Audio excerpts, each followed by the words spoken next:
Maka dalam masa pemberangkatan ini, saya berharap betul, jadilah manusia cerdas, jadilah manusia yang bijaksana.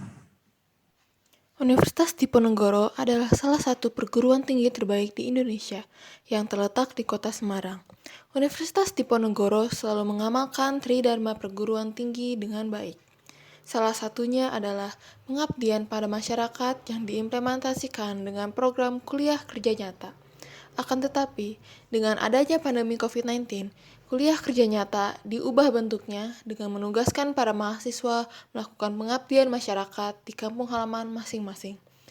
Program KKN tahun ini mempunyai tema sinergi perguruan tinggi dengan masyarakat di masa pandemi COVID-19 berbasis pada tujuan pembangunan berkelanjutan atau SDGs melalui kegiatan kuliah kerja nyata. Seluruh kegiatan dilaksanakan selama 45 hari dari tanggal 30 Juni 2021 sampai 12 Agustus 2021. Halo semuanya, semoga sehat selalu ya. Perkenalkan, nama saya Niputu Ermina Saraswati dari S1 Agribisnis Fakultas Peternakan dan Pertanian Universitas Diponegoro.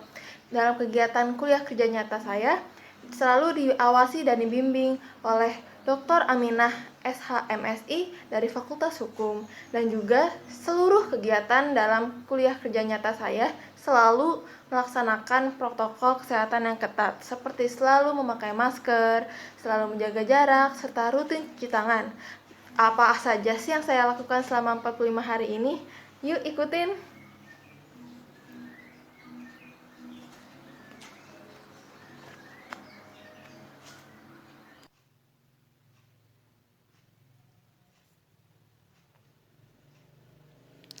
Sebagai salah satu kelurahan di kecamatan terbesar di Kabupaten Purwakarta, Kelurahan Agrikaler memiliki lokasi yang strategis karena berada di tengah-tengah kota. Kelurahan Agrikaler memiliki luas sebesar 1,74 km persegi atau 7% dari luas wilayah Kecamatan Purwakarta. Kelurahan Agrikaler juga menjadi kelurahan dengan jumlah RT dan RW terbanyak kedua di Kecamatan Purwakarta. Oleh karena itu, Kelurahan Agrikaler memiliki banyak fasilitas masyarakat dan tempat rekreasi, yakni 1 pusat perbelanjaan, 2 pasar besar, 3 fasilitas kesehatan, baik dari pemerintah ataupun swasta, serta banyak pusat keramaian. Semua itu menjadikan Kelurahan Agrikaler menjadi kelurahan paling padat penduduk nomor 2 di Kecamatan Purwakarta.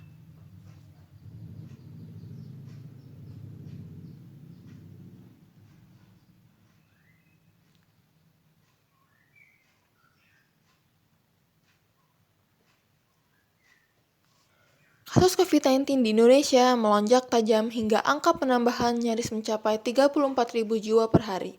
Menurut Kementerian Kesehatan RI, Jawa Barat termasuk 5 daerah tertinggi dalam kasus COVID-19 harian dengan total 4.301 kasus per 3 Agustus 2021.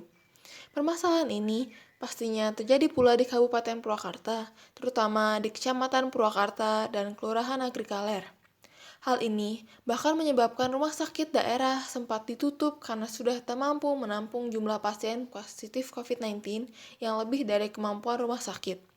Akibat dari kenaikan ini adalah pemerintah segera menurunkan peraturan pemberlakuan pembatasan kegiatan masyarakat atau PPKM.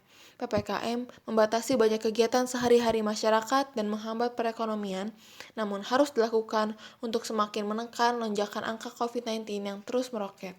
Salah satu dampaknya adalah kesulitan memperoleh bahan makanan sebab pasar serba terbatas dan beberapa warung sayur menjadi tempat kontak erat positif pasien. Oleh karena itu, dibutuhkan solusi dari permasalahan ini supaya masyarakat tetap bisa mendapatkan bahan makanan yang segar sekaligus tetap meminimalisir keluar rumah untuk memutus rantai penyebaran virus COVID-19.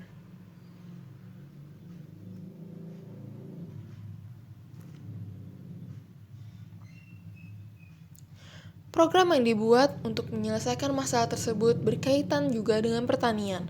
Program pertama maupun kedua sama-sama bertujuan untuk mengurangi aktivitas keluar rumah demi meminimalisir kontak langsung dengan orang lain.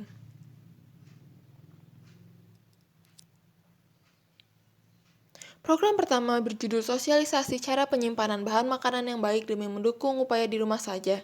Program ini dibuat dengan tujuan supaya masyarakat tidak sering keluar rumah untuk membeli bahan makanan agar terhindar dari penyebaran virus COVID-19, membetulkan kebiasaan cara penyimpanan bahan makanan supaya lebih awet dan terjaga nilai gizinya, serta masyarakat dapat lebih berhemat karena bahan makanan yang lebih awet tidak akan sering terbuang begitu saja yang menyebabkan pembelian berulang. Program ini menggunakan modul sebagai media dan disusun berdasarkan jurnal. Dalam modul terdiri atas pendahuluan, tujuan, dan manfaat penyimpanan bahan makanan dengan baik, klasifikasi bahan makanan, prinsip dan peraturan penyimpanan, serta tips-tips penyimpanan menurut jenis bahan makanannya. Kendala yang dialami selama penyusunan modul adalah materi yang terlalu luas untuk dipadatkan menjadi satu modul, serta bagaimana menampilkan supaya lebih menarik dan mudah dimengerti oleh peserta. Solusinya adalah meminta pendapat dari dosen mengenai draft modul sebelum diberikan kepada peserta sosialisasi program pertama ini.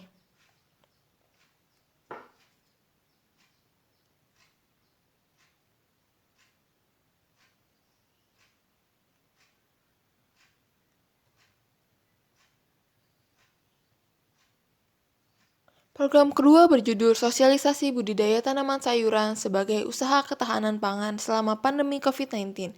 Program ini dibuat dengan tujuan supaya meningkatkan pengetahuan masyarakat tentang cara budidaya tanaman sayuran sebagai usaha ketahanan pangan dan memanfaatkan pekarangan, meningkatkan kemampuan masyarakat untuk ketahanan pangan secara mandiri, dan menambah peluang bagi masyarakat untuk memiliki penghasilan tambahan di masa pandemi. Modul ini menggunakan judul yang berbeda karena mengikuti isi materi.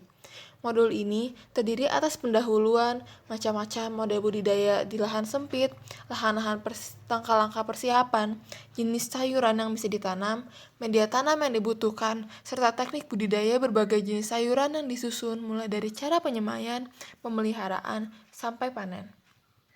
Kendala dalam program kedua adalah pengubahan media yang tadinya menggunakan pamflet menjadi menggunakan media modul. Hal ini dikarenakan materi yang dipelajari tidak muat juga dipadatkan dalam satu pamflet, sehingga dijadikan modul supaya lebih lengkap. Oleh karena itu, pembuatan modul kedua lebih lama karena perlu menyusun ulang layout modul supaya lebih menarik dan mudah dipahami oleh para peserta.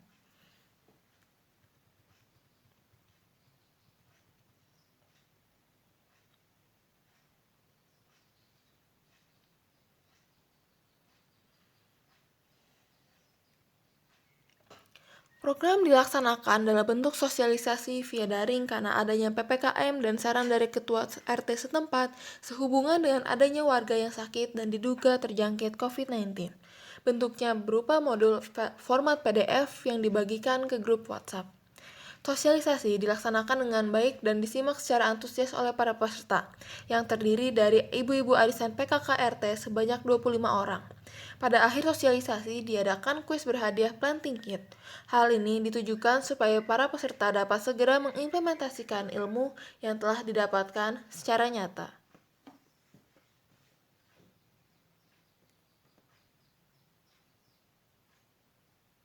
Jadi menurut Ibu, KKN dari saya seperti apa? Apakah bermanfaat? Isinya seperti apa?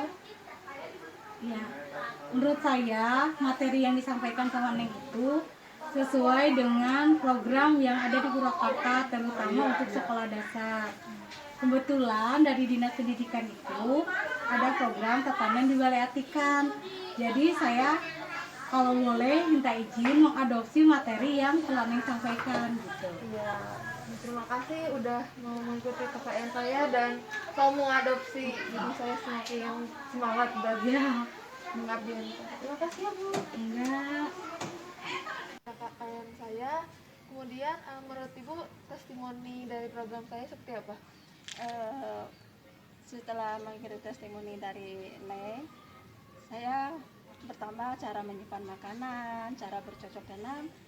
Jadi kebetulan saya senang ya di rumah suka nanam cabai, sayuran gitu. Nah sekarang kan asalnya gimana cara mengatasi ini. Jadi sekarang saya jadi tahu tuh cara menyimpan makanan juga saya sekarang jadi tahu. Jadi sangat bermanfaat sekali. Terima kasih. Terima kasih juga Bu.